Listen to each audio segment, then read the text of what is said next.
अरावली पर केंद्र सरकार का बड़ा फैसला आया है और बताया जा रहा है अब से कोई नया खनन पट्टा जारी नहीं होगा। अधिक जानकारी के लिए हमारे साथ अभिषेक हैं। क्या है पूरा मामला? अरावली पर आप देख रहे हैं इतने दिनों से लगातार विवाद चल रहा था और अब केंद्र सरकार ने इस पूरे विवाद पर यह बड़ा फैसला दिया है। एनवायरमेंट मिनिस्ट्री ने कहा है कि अब कोई भी नया खनन पट्टा अरावली की पूरी रेंज पर जारी नहीं होगा, कोई भी नई माइनिंग लीज जारी नहीं होगी। एनवायरमेंट मिनिस्ट्री का यह फैसला आ गया है। अभी तक के जो वहाँ पर माइनिंग चल रही है उसको भी लेकर स्पष्ट कर दिए गए हैं प्रावधान, और वो ये है कि जो माइनिंग अभी चल रही है उनको सख्त से सख्त तरीके से जितने भी प्रोटोकॉल हैं खासकर पर्यावरण को लेकर उनको फॉलो करना होगा। लगातार एक हफ्ते से अरावली को लेकर ये कंट्रोवर्सी चल रही थी और उस पर अब ये फैसला आया है। इसकी कुछ लाइन है जो आदेश आया है, उसको मैं आपको पढ़कर सुनाता हूँ। इसमें साफ साफ लिखा है कि पूरे जो अरावली लैंडस्केप है उसकी इंटीग्रिटी को प्रोटेक्ट करने के लिए ये फैसला लिया जा रहा है, क्योंकि अरावली का ये विवाद सिर्फ पर्यावरण का नहीं रह गया था। ये तमाम सांस्कृतिक अरावली की रेंज के आसपास जो लोग रहते हैं उनकी सांस्कृतिक धरोहर भी इससे जुड़ गई थी। इसीलिए इससे संज्ञान लेते हुए केंद्र सरकार का ये फैसला आया है।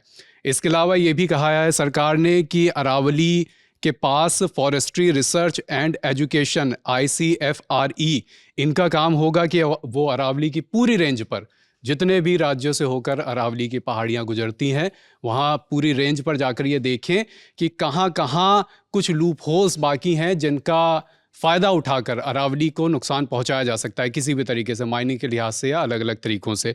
तो ये निर्देश दिए गए हैं। इसकी भी रिपोर्ट कुछ दिन में केंद्र सरकार के पास होगी। तो ये 2-3 बड़े पॉइंट हैं, बड़े फैसले हैं जो अरावली को लेकर आज केंद्र सरकार ने लिए हैं। अभिषेक, जो ये वीडियो पहली बार देख रहे हैं उन्हें अगर थोड़ा बैकग्राउंडर बता दिया जाए, अरावली की जब डेफिनेशन तय की जाती है उस डेफिनेशन को सुप्रीम कोर्ट भी एक्सेप्ट करता है, उसके बाद से अगर कुछ पॉइंटर्स बता सकें।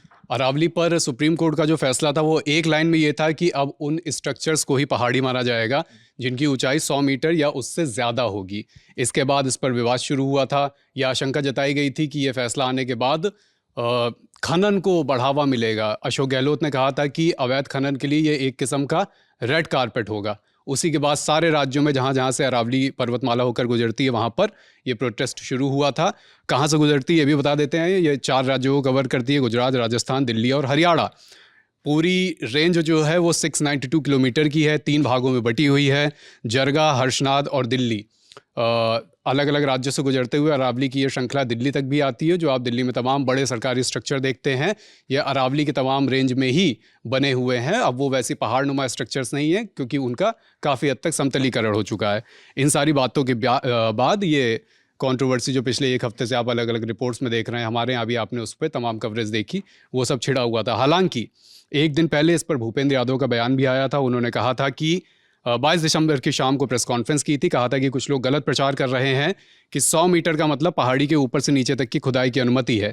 ये भी कहा था कि अगर 2 पहाड़ियाँ 500 मीटर के दायरे में हैं तो बीच का क्षेत्र भी अरावली रेंज का हिस्सा होगा। ये भी आश्वासन दिया था कि दिल्ली NCR में कोई माइनिंग की अनुमति नहीं होगी, और नई परिभाषा आने का ये मतलब नहीं है कि इसके बाद 100 मीटर से छोटी रेंज के जो स्ट्रक्चर्स हैं जिनको परिभाषा के मुताबिक पहाड़ी नहीं माना जा रहा है उनको खनन के लिए बिल्कुल खुला छोड़ दिया जाएगा। और कमोवेश इसी बात को आगे बढ़ाते हुए अब आज केंद्र सरकार का ये फैसला आया है जो हमने आपको बताया। बिल्कुल, और जब से अरावली की डेफिनेशन तय हुई थी तब से लगातार बवाल हो रहा था। उसी बीच भूपेंद्र यादव जो पर्यावरण मंत्री हैं उनकी सफाई आती है और उसके बाद केंद्र सरकार का ये फैसला है कि अब से कोई भी खनन पट्टा जारी नहीं होगा, और जो पहले से खनन चल रहा है वहाँ पर भी एनवायरनमेंट की जो सुरक्षा से जुड़े प्रोटोकॉल्स हैं उन्हें फॉलो किया जाएगा। तो इस खबर पर आप जो भी सोचते हैं हमें कमेंट सेक्शन में ज़रूर बताएं।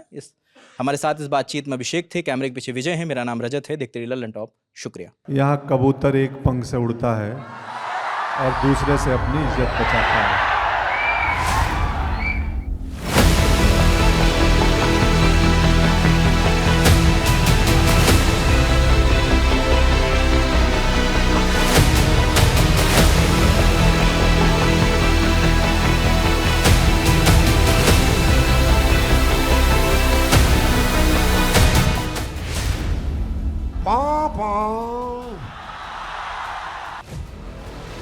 रील नहीं, बिहार वाली रियल वाइब्स चाहिए तो 10 जनवरी को आइए बापू सभागार पटना, जहां सजेगा लल्लन टॉप अड्डा।